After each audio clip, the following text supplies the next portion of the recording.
Hello, welcome to G.S.E. Incorporated.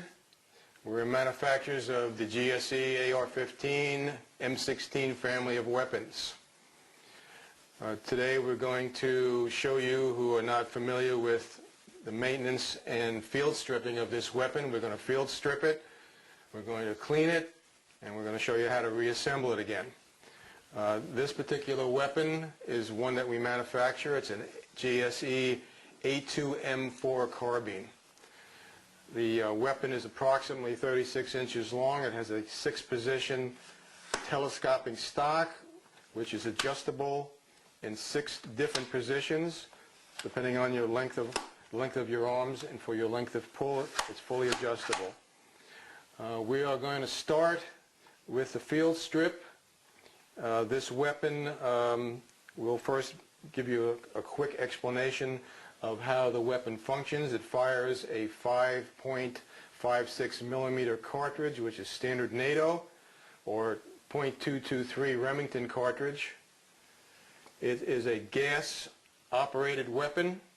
For you who are not familiar with how a gas-operated weapon functions, this is the same barrel that's on this weapon, and this is the actual bolt carrier that is inside this upper receiver. As the bullet is fired and it travels down the barrel, the burnt gases or powder is right behind the bullet, sealed behind the bullet. As it reaches this point here, there's a port drilled in the barrel, or a hole drilled in the barrel, and as soon as the bullet passes this front sight, the gases exit up the sight. They exit down this tube, and as they come back to the bolt carrier into this bolt key, as you see it's inserted, it actually forces this back, and the bolt extracts the round or the spent case out of the bolt or out of the barrel, and it is ejected out of the weapon. And then it comes back. There's a spring behind this. It comes back, it locks in again, and the process is repeated over and over and over again as you constantly pull the trigger. So that's basically how the weapon functions. It's very, very simple.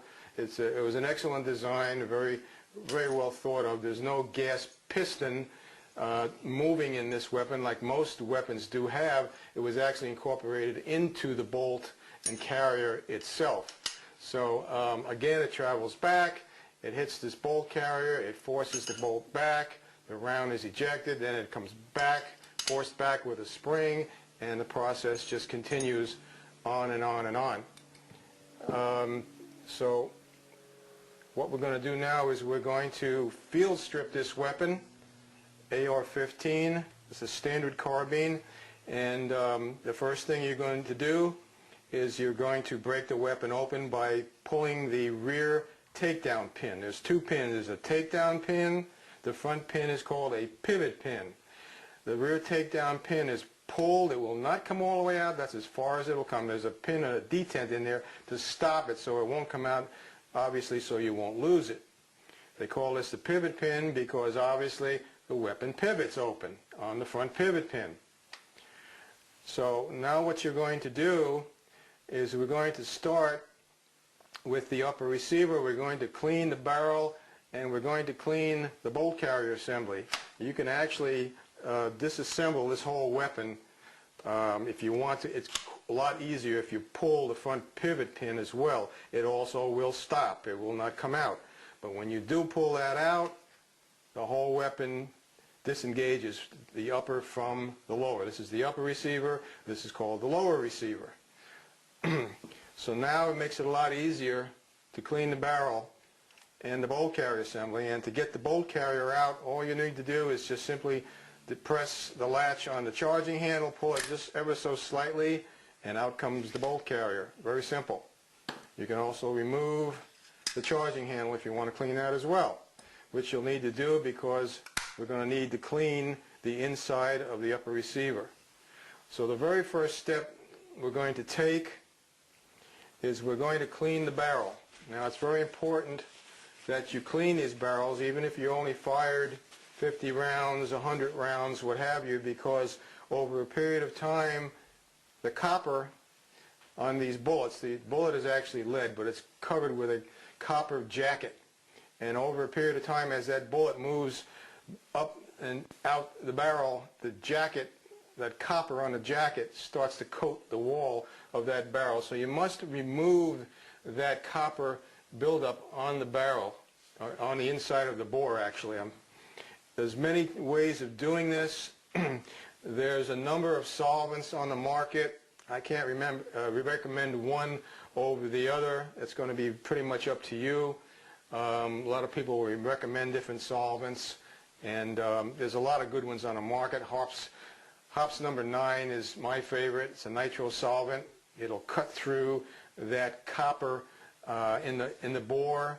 I let it sometimes sit overnight and let it soak in and come back the next day and re-clean it again. Bore scrubber is another one. Sweets is another. It goes on and on and on. There's no end to the amount of solvents that are on the market today. So Hops number 9 really is pretty much my favorite. But you can pretty much use any good solvent that's out there. So basically what you're going to do is you want to get not only the fouling and the burnt powder, but you want to get that copper that's building up in the bore. So basically what you're going to do is you're going to dip your clean patch into whatever solvent you're using, and you're going to run the patch down the bore. There are bore guides that you can insert into the upper receiver to guide the bore or the rod through the barrel so it literally doesn't even touch the bore. And I usually do that when I'm cleaning a match grade barrel, bench rest, whatever you want to call it, barrel that's a high grade target barrel. In this case, this is basically just a standard GI chrome line barrel. So I'm not really concerned with using a bore guide. So I can pretty much do it by hand, and it is a short barrel. Basically, when I've got the solvent on there, I'll turn it a few times to clean out the chamber, and then go ahead and just push it right through the bore and out the other end. Now, I don't recommend pulling the rod back through the bore with the dirty patch, because all you're going to do is contaminate the barrel again. So I normally, after I push it through, I usually remove the patch and then remove the rod and then start over again, because all you're doing is pulling dirt back through the barrel again. So again, I dip it in my solvent. I'll go in there again. I usually soak it really good. Push it through. Now you might want to do this 4 or 5 times. And you'll notice that you'll say, oh, it's just not getting clean. The patch is just filthy. Well, because there's another step that you're going to have to take to really clean this bore, because just using patches alone normally is not going to clean this barrel, or any barrel for that matter. After you run a patch through there a number of times, get yourself a 22 caliber soft bronze brush. And what you'll do, it'll fit on any cleaning rod. While the barrel is still wet with the solvent, go in there and run that brush through the bore. You can pull it back through, you're going to have to. And just keep brushing that bore, and you can do that maybe 10, 20 times, 30 times, or whatever you want. You know, it takes at least a couple dozen times if you've got a couple of 100 rounds through the weapon. What I'm doing is I'm trying to remove that copper buildup from that copper jacket on the bullet. And this is really about the only way you're really going to really help remove it, along with that solvent. Don't do it dry, do it with the solvent. Okay, so let's say I've gone in there maybe a couple dozen times and I've run that through there. Another point I would like to make is, if you're using a cleaning rod, try to use a one-piece cleaning rod. A GI rod that fits into a buttstock of an A2 rifle is usually 4 pieces. And what happens when you screw those pieces together, sometimes they get bent, and you'll end up with sharp edges where they screw together. And what can happen is that as that rod gets bent, those little sharp edges will cut into the barrel and possibly scratch it. You don't want to do that, especially if you got a really expensive barrel. So I always use a one-piece rod. They make them out of aluminum. They coat them with Teflon, or you can buy a one-piece stainless. This is a long one. This will work on a 24, 26-inch barrel, but it's all one-piece stainless, and you pretty much know that you're not going to damage or scratch the bore by using a one-piece. Again, after I went and brushed the barrel, I'm going in there again. I'm doing it all over again. I'm going back in there with the solvent, and I'm going to keep doing this over and over again. And no matter how long it takes, this came out even dirtier now after I brushed it. And I'm going to keep going in there over and over again until this patch actually comes out just about white. Dip it in. Don't be afraid to use a lot of it. You're going to need it. And just keep going in there over again. If it doesn't come out clean after so many times going back and forth, brush it again. Go in there with the brush, brush it again another dozen, 2 dozen times, start all over again. It's tedious, but if you want to clean the barrel, this is what you got to do. Another good investment is a chamber brush. The chamber brush, as you can see, is much larger than the bore brush. And what this is designed to do is just clean the chamber only and the barrel extension. The barrel extension is this little portion that's threaded on, and this is actually where they do the head spacing. It's threaded on, and a pin is driven down in there with a press. It's pressed in, and what happens is this is where the bolt actually goes in and locks into this barrel extension. It turns about 22 degrees to lock and unlock. So, and there's a lot of burnt powders and what have you that'll build up in this, not only the chamber but in the barrel extension itself. It's just a matter of inserting this in there, put some solvent in there, and then you can insert this in there and just keep turning it. As it goes in, it's turn, turn, turn, and as you turn it, it'll spin around in there, it'll clean the chamber and the barrel extension. After you use this, then obviously you're going to have to go back in there again with solvent and a clean patch, just like you did in the barrel, and clean that whole area out. And keep cleaning it until the patches come out clean.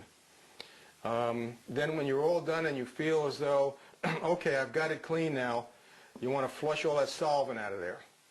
And what I use is just regular old WD-40. You can get it in a can or you can buy it in a gallon. And you're going to have to shake this up too, because most people don't realize it, that there's a sediment that settles to the bottom. So shake it up, and just sometimes I'll just put it in there and I'll just let it run right out the barrel, or I'll just put it on a patch and I'll just clean it with a patch until that comes out clean. I've got all the solvent. You don't want to really leave all that solvent in there. You want to get it out. And then you can run, after you're done, you can run a dry patch in there. And if you're going to store it for a long time, I would suggest using a good quality oil. Just put some brake-free or some other gun oil, if you will, on a patch, and just run the patch up and down there a couple of times just to lubricate the barrel. If you're going to store it, if you got a safe, there's a lot of moisture, and it'll protect the barrel from corrosion, and keep it in good shape. Sometimes these weapons can be stored up to a year and never fired, so you want some kind of a lubricant in there. The next thing we're going to do is we're going to clean the upper receiver. We've cleaned the barrel, we cleaned the barrel extension and the chamber. Now what we're going to do is you want to clean, the next step is to clean the upper receiver. The inside of the upper receiver will become extremely contaminated. There's a lot of different ways of cleaning it.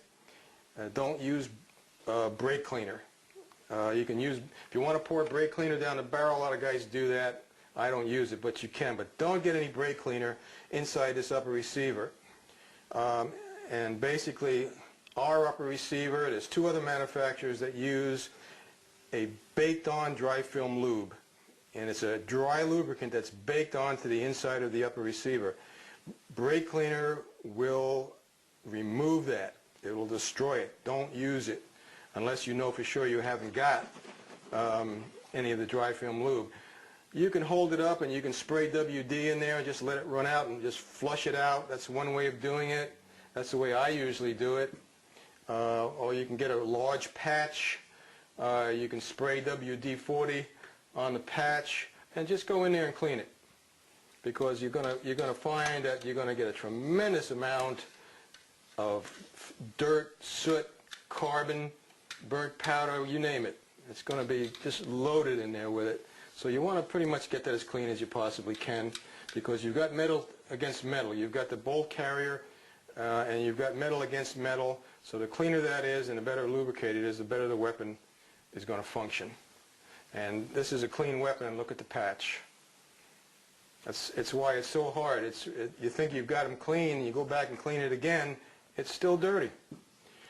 So that's the next step, basically, in cleaning. We've got the barrel extension, and we've got the upper receiver. Let's say now we've got the whole thing cleaned.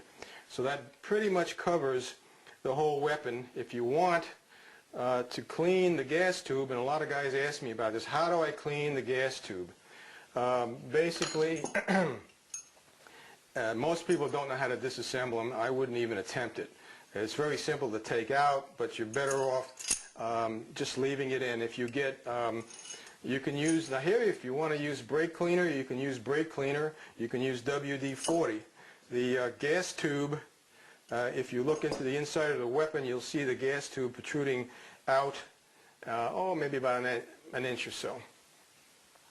So what you can do is you can take a can of WD or brake cleaner, and you can just literally just go inside the upper receiver, holding the barrel down, and just put the little plastic tube in there, and just give it a couple of shots.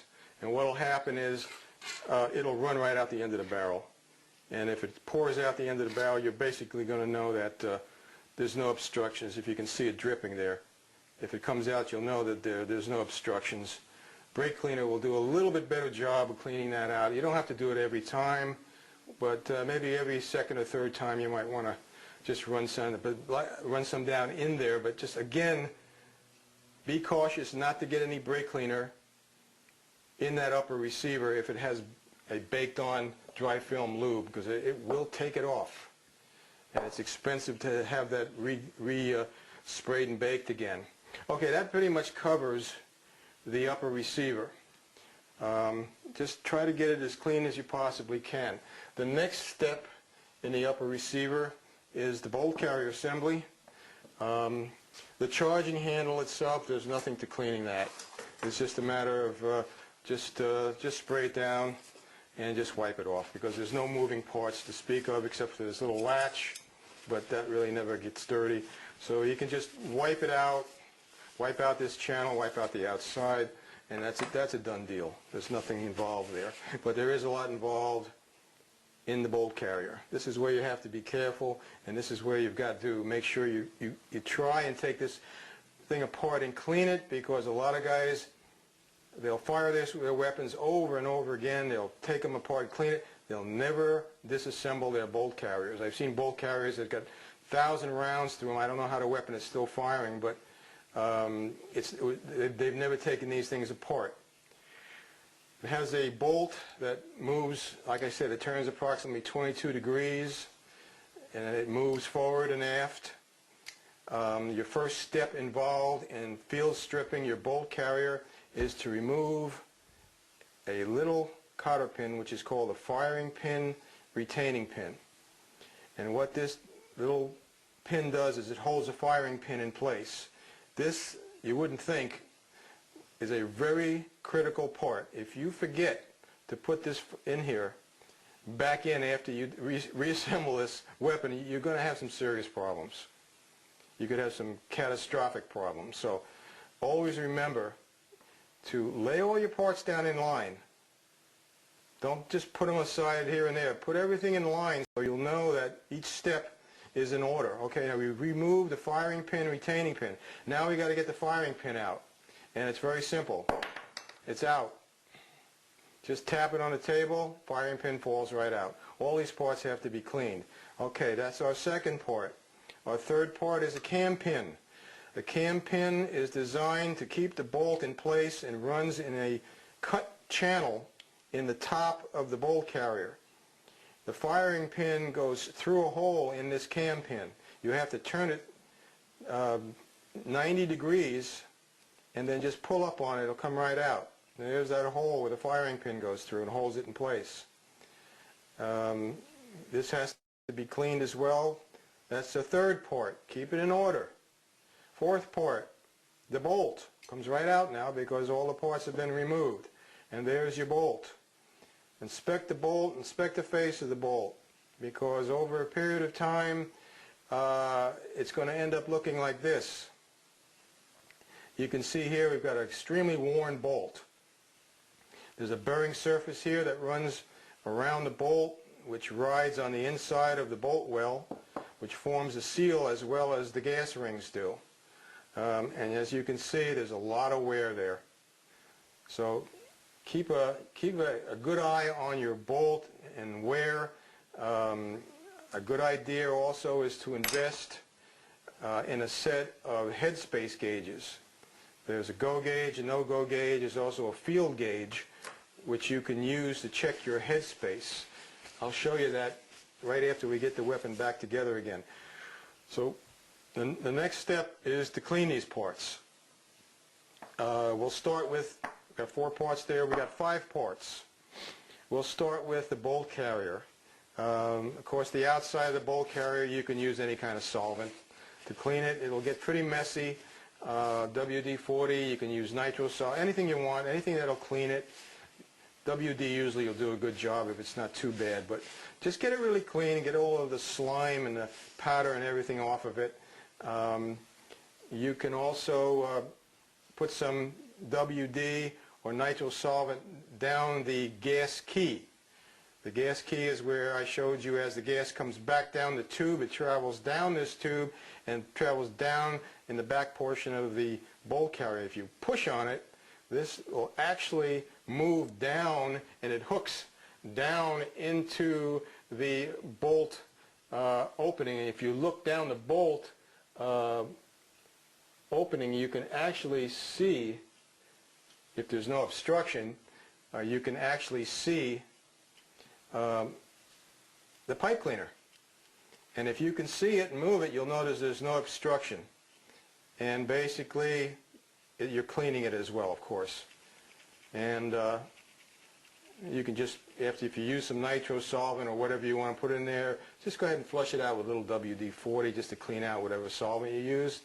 And you just want to make sure that that's clean as well, because carbon will build up in there also. There's a tool that's used for the bolt well or bolt chamber. It's called a carbon scraper. They're very inexpensive. We sell them. It has a cutter on the end of it. And why it does that is because on the back of this bolt chamber, carbon builds up in the back of the area, in here, and so on, and you need to get that carbon out. You can put this in there, and this will actually scrape that carbon out. It won't hurt it because it's chrome lined. Just like the bore of the rifle is chrome lined, it's chrome lined. You're not going to hurt it. It's extremely hard. But carbon will build up on that thing. And of course there's no carbon on this one because it's brand new, but you can actually feel it in there. If there is carbon, you'll feel it scraping it out and cleaning it. And once you get that carbon out of there, then you can just go in there with some WD, flush it out from the front to the back, whichever, let it come out, let it run out, then go in there. I use Q-tips, and I just go in there and I just clean that whole area. You can use a cleaning rod with a patch on it. There's a million ways of doing it, whatever is easier for you. I got my old habits of doing things, so this is the way I normally do it. But just get everything out of there till it's nice, bright, and shiny, just like the bore on your rifle. And once that's done, it'll also get built up in the back end of it as well. And you want to get that clean, you can stick a rod and a patch down this end, and you can go in there and with a patch, and you can spin it around in there and clean that area as well. A lot of carbon and burnt powder and so on gets built up in that area, so you want to clean that as good as you can. the weapon, believe me, the weapon will function a lot better if you do this and keep it clean. Everybody says, oh, I just fired 20 or 30 rounds or 50 rounds. Why should I clean it? Don't use that mentality. Clean your weapon. Clean your weapon. The next step would be the bolt. Very important. Again, you can use a solvent. Get all the grime and powder off of it as much as you can. Check the, you have a little part here called an ejector. If you look at the face of the bolt, there's a little round pin sticking out. That's the ejector. That actually puts pressure on the round.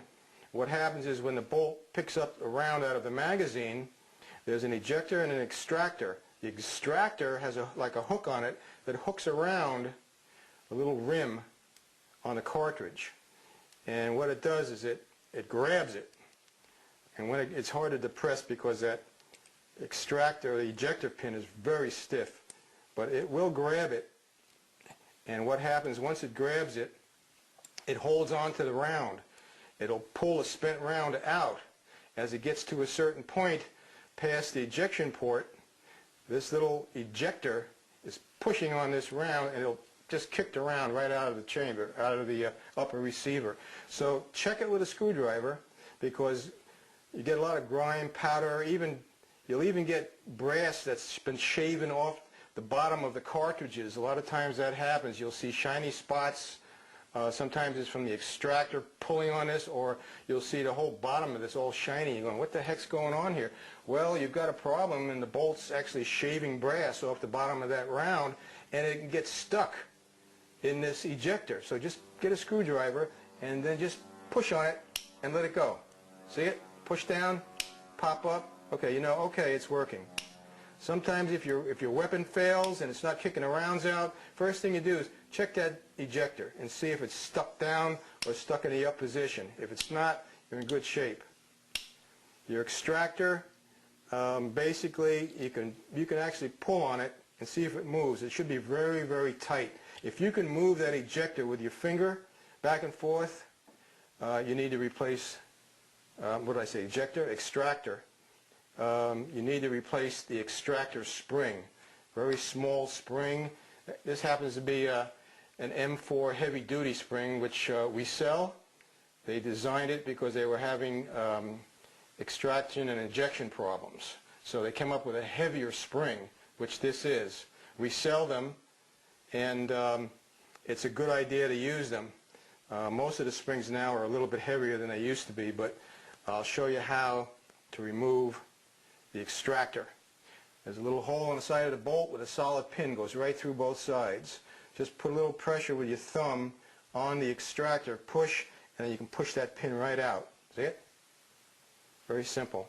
Nothing to it. And then it just comes right out. That's it. And you can see that spring in there. This has got a standard spring, and this is the heavy spring. You can see that's a little bit longer than the standard spring. Just check it. Make sure you got some nice crisp, sharp edges on it. If they're rounded, they look really shiny, and they feel dull, kind of like the edge of a knife, time to replace it. And you can just take a Q-tip if you want. Again, just spray it down, let it run out. You know, just clean it the best you can. You can go into the back end of it, and you can spray some lubricant down in there, cleaner, and you can clean it out. That's about as far as you're going to go anyway. And just clean it out the best you can. Get a lot of grime will get built up in here, so you want to get that out. Your rings, basically, these are your piston rings. There's 3 of them. It works just like a piston rings on a gasoline engine. So you'll know that each step is in order. Okay, now we remove the firing pin, retaining pin. Now we got to get the firing pin out. And it's very simple. It's out. Just tap it on the table, firing pin falls right out. All these parts have to be cleaned. Okay, that's our second part. Our third part is a cam pin. The cam pin is designed to keep the bolt in place and runs in a cut channel in the top of the bolt carrier. the firing pin goes through a hole in this cam pin. You have to turn it 90 degrees and then just pull up on it. It'll come right out. And there's that hole where the firing pin goes through and holds it in place. It's there to seal the gases. And I'll show you in a minute how to check to see if your rings are worn. They're very easy. You can pry them right off, and these just slide right back on, and they just snap into a little groove. Don't line up the cuts. There's cuts in here where it's separated. If you put them back on, stagger the cuts. Don't line them up because the gas will blow by it. These are very inexpensive. So I replace the gas rings every 1,000 rounds, 1,500 rounds. I just automatically do it whether they need it or not. For $3, who cares? So basically, the only other point I have to make is you get a tremendous amount of carbon built up in this area right here, around the back of the stem. And that's a point where it actually seals. There's a seal here as well, makes a seal, and you'll get a tremendous amount of carbon built up there, and you can feel it. Even if you can't see it, you'll be able to feel it. You got to get that off, because it'll build up, build up, build up. Very easy to get it off. Wire brush it off. It'll come off. You'll see it start to get a little on the shiny side from the bluing, and just do your best, get it all off, because that'll build up, build up, build up, and you'll lose your seal in here. Other than that, that's pretty much it as far as the bolt goes. The extractor, all you do is just drop it in, and then there's a little hole there in both of them. You line them up, and then just push on it with your thumb. You're probably not going to be able to, well, I did it that time. I got the pin in. Sometimes you have to knock it in with a screwdriver or what have you. That one went right in. And just check it and make sure it feels really stiff. It does not move much at all. That's about it. If you can see me moving it, that's about all it will move. But it feels really floppy, and you can move it with your finger. You need to replace the spring. And I would go with the heavy-duty extractor spring. It'll make it a lot stiffer, and it'll extract a lot better. After you're all done cleaning, then it's time to reassemble. You can wipe off the cam pin. The firing pin is going to be very dirty. It's going to be black, sooty, oily. You can spray some WD on it, clean it. You can put a drop of oil. It's not going to hurt it. You know, you can lubricate all these parts. The bolt, I don't put any in the face of the bolt, but there's a bearing surface, the rings, and so on. Don't be afraid to lubricate this weapon. It'll function a hell of a lot better if you lubricate it. Lubricate your weapon. Don't shoot these things dry. A lot of guys do, and they wonder why they don't extract, they don't eject. Lubricate it. Clean it good and lubricate it. It needs it. Don't be afraid to lubricate it. The bolt basically is back together now, facing to the right. The extractor is facing me, and it goes in that way. If you put it in upside down, you won't be able to get the cam pin in, because the cam pin will not fit in the bolt on the back side of it. It'll only fit on the top side. So you really cannot put this thing in backwards, you see? It fits in the top, but it will not fit in the bottom. So it'll only go in right side up. So the extractor facing you, and just give it a little push. It'll give you a little bit of resistance because you're pushing on those rings, and you've got to seat those rings. This one's tight. There it goes. Give it a little bit of a spin. And as you look down into that cut, you can see the hole in the bolt. So just push it on in there and get it back, get it in there so when it aligns with that cut, on the outside of that cut, and then you can drop your cam pin right into the bolt. And again, give it a 90-degree turn, because now you're lining the hole up in that cam pin, so your firing pin, which is now clean, I hope, will drop right in. Push on it, make sure it seats all the way down. Sometimes it won't seat, and you'll think it's in, and it's not. Okay, it went right in that time. So make sure it seats. It's seated. Very important right here. You wouldn't think so, but this little part right here is extremely important. Get that pin in there. Sometimes you have to wiggle it around to line it up with the other hole on the other side, but make sure you get that firing pin, retaining pin in there, because that locks that firing pin in and it keeps it in place. Basically now you've got 4 bearing surfaces, 1, 2, 3, 4. Those are the surfaces that run on the inside of the upper receiver. There's 2 portholes here. You can get some lubricant in there. You can put a little bit around the bolt if you want. You can get just a drop in the gas key. Don't be afraid to lubricate it, because it sure as heck not going to hurt it, because after a while the heat from the weapon is going to start to dissipate and evaporate this lubricant. So, don't be afraid to lubricate it. Okay, now that we've got everything cleaned, we can assemble the upper receiver. First thing we're going to do is we've cleaned the upper receiver, and you use some solvent or WD, whatever, and a patch. You've cleaned it all out. You got it really good and clean. Now what you're going to do is you're going to lubricate it. I use Break Free, as you can see. You can buy this in any department store, and shake it up real good before you use it. And you don't have to flood it. Just get enough in there, because you've got metal to metal rubbing against each other. This just push down on it and it'll snap right in place. Just as you push it in, just push down and it goes right in place. Leave it sticking out slightly, because now we're going to insert the bolt carrier. Bolt carrier has to be in the outward position, pulled all the way out, or it will not go into the weapon. You have to pull the bolt out because the cam pin is sticking out sideways and it will not align with the channel in the upper receiver. Pull the bolt out and it'll just slide right in effortlessly. Injection port cover was closed.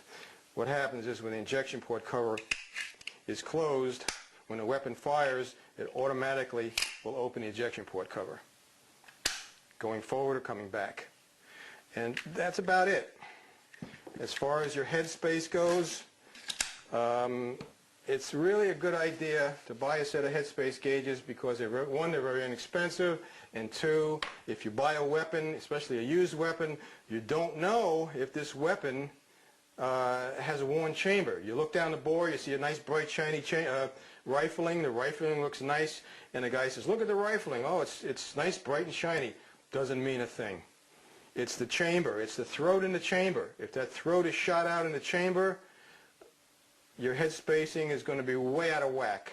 This is a go gauge, which means that the bolt should close completely on the go gauge. Now don't slam this thing home with that gauge in there. You'll damage it. Not the gauge, but you could damage the bolt. You could damage the chamber. Just push on it slightly with your finger. Might have to push hard. It closed all the way. You see it? It's completely closed and flush with the end of the receiver. Okay, we're good on the go. If it doesn't open for you, well, that one did. Sometimes you might have to pry it a little bit with a screwdriver very gently and pry it out, but that one come right out. Go gauge. Okay, now we're going to try a no-go gauge. A no-go gauge means that the bolt should not close. And I'll show you exactly what I mean. Okay, now you notice it's sticking out slightly, about 3/16 out the back. It will not close. And that basically is telling you, okay, your head spacing is correct. There's another gauge called a field gauge. If it closes on a no-go, then you want to go to a field gauge. It should not close on a field gauge. If it closes on a field gauge, time to buy a new barrel. Okay. That pretty much covers the upper receiver. A2 or the flat top, makes no difference. They're both the same. Now what we're going to do is we're going to go to the final field stripping and cleaning, and that is the lower receiver.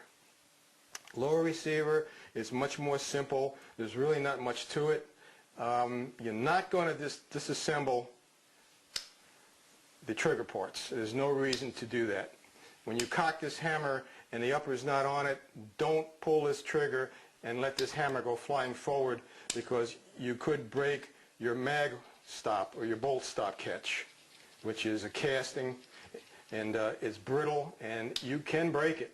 It will whack it, because that hammer is coming back really hard, and it smacks right into it. It's designed to hit the firing pin, not your bolt stop or bolt catch.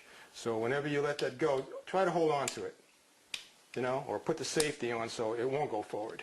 What we're going to do now, so basically, let's just go over the trigger parts real fast. What I normally do is I'll turn this thing upside down and I'll just soak it and spray it with normally WD-40, and I'll just let it run out. I'll just flush it out, and I'll go in there with a rag or a Q-tip, and I'll clean all of the dirt, and you'll see little balls of burnt powder in there and so on. And just do your best and get as much out of there as you can. Get it nice and clean. WD will usually flush everything out of there. And then once you get everything out and you get it nice and clean, you don't have to flood it. Just put a little lubricant on the springs. There's 3 springs in there, and just lubricate those enough. And basically that's all you have to do. There's really not much involved. I would also suggest put some lubricant on the bolt catch. Whoops, a little bit too much. Because that's moving. That has to, on your last round, the magazine is going to pull this up and it's going to lock the bolt open.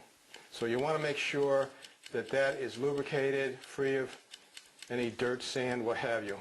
Because if it's not and it sticks down in the down position, it's not going to hold your bolt open on the last round.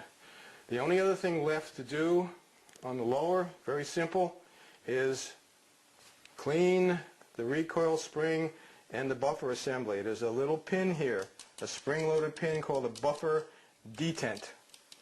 And hold on to the buffer. There's your recoil spring, and it's spring-loaded. If you don't hold on to it, you may be in for a surprise. Push down on that detent, hold on to the buffer, let it come out. Sometimes the spring will get caught up on it, but just let it come out, but hold on to it. It's not going to kill anybody, but it's going to come flying out. So you've got 2 components here. You've got your recoil spring, you've got your buffer. It's got weights in it. And it's basically designed as a timing device. And that's what the weights, they move back and forth inside of the buffer, and they create sort of a timing between the bolt carrier, the gas system, and so on. But it's really a good idea to clean all of this. A lot of guys never go in there and they never clean the buffer tube. To me, the whole weapon needs to be cleaned. There's no such thing as not important. Basically, what I normally do, again, very simple, is to get a very large patch, the largest patch you can find, shotgun patch, what have you. You can use a swab. They make 12-gauge swabs, which you can go down in there. I usually flush it out again with WD-40, and I let it run out. Once I flush it out, I'll go in there with a very, very large patch, as big as I can get in there. You can double or triple it up on the rod, and just go in there and clean it. And you can visually look down in there. You can even use a flashlight if you want. Look down in there, clean it out. A tremendous amount of burnt powder, and that mixes with lubricant and everything, makes a mess. So really a good idea to clean that out. And don't do it every time. Don't just do it as part of the whole entire weapon. Clean the buffer. Not much you can do with the spring. You can spray it down and you can wipe it off, clean it, and basically just take some lubricant and just let the lubricant run around the edge like that. That's enough. You can put a little bit on the buffer head if you want, and you don't have to touch the spring, because the spring's going down in there. It's going to catch the lubricant. So that's pretty much it. Get it good and clean. Now to replace this, the spring will go right in. Okay? As far as the buffer goes, it's simple. You'll notice it's got some flat spots on it, and it's got some round spots on it. The easiest way is to point one of the flat spots downward towards that detent, and as you do, keep your thumb on it, don't let go. Just push on it and just wiggle it around a little bit, and it'll drop right in.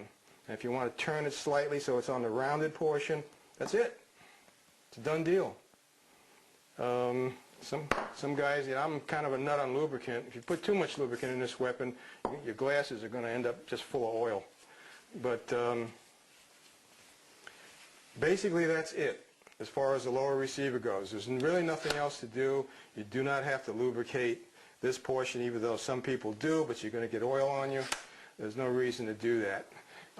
As I said before, as far as the lower goes, that's basically it. Inspection, just make sure that your parts are not worn. Hold the trigger back, pull the hammer back. Hold the trigger, don't let go of it. Now when I let go of the trigger, it's going to pop up out of the disconnector. It should not fly forward. If it does, you've got a problem. You've got a problem with your disconnector spring, or you've got a worn disconnector, or what have you. See it? Okay? That's just what they call a function check. Check your safety, make sure it doesn't fire. Like I said, don't let it slam forward. Hold on to it with your finger. You will break that catch. It's unsafe. And that's called a function check. And if everything's working the way you just saw, then you're in good shape. And that's basically it. And now all you have to do is just reassemble your upper. Put your upper back onto your lower, line up the front and rear pivot and takedown pins, and all you have to do is you can push with your finger, or you can tap them in with a screwdriver, and you're good to go. And like I said on the last round, when you fire the last round, the magazine and the bolt catch will lock the bolt open, so that you'll know that you've got an empty mag. You push on the bolt catch stop, press with your thumb, closes the bolt. Mag release, releases the mag. Ejection port cover, closed, basically to keep out moisture, dirt, water, what have you.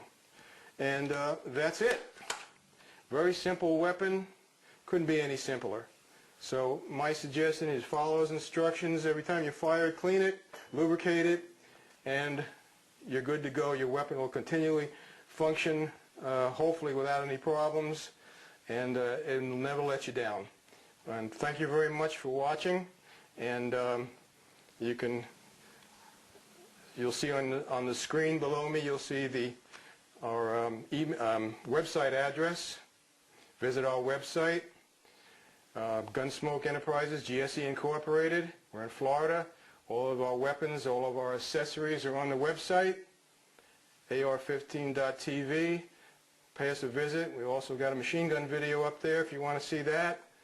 And I thank you very much for watching.